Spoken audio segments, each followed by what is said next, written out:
Darbas su sutarties kortele, kai sutartis pasirašyta ir reikia perduoti jos sąmatą. Jei sutartis pasirašyta ir reikia perduoti jos sąmatą, naršyklėje matome tokį vaizdą. Žiniaraštis. Statybos darbų ir jiems atlikti reikalingų išteklių kiekių išklotinė. Tuo tarpu sąmata.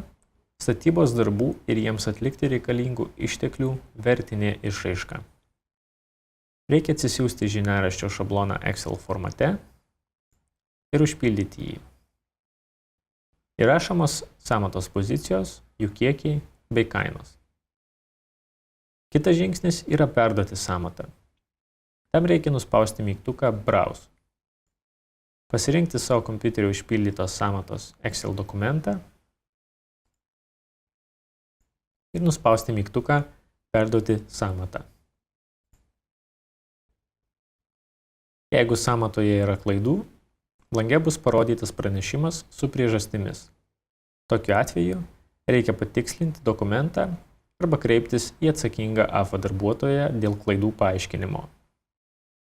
Kol AFA derina projekto sąmatą, projektų vykdytojas mato tokį langą. Jeigu agentūros darbuotojas žiniaraštį atmeta, projektų vykdytojas informuojamas elektroniniu paštu. Gavus šią informaciją, reikia kreiptis į atsakingą AFA darbuotoją. Ištaisius neatitikimus, reikės iš naujo įkelti žiniaraštį.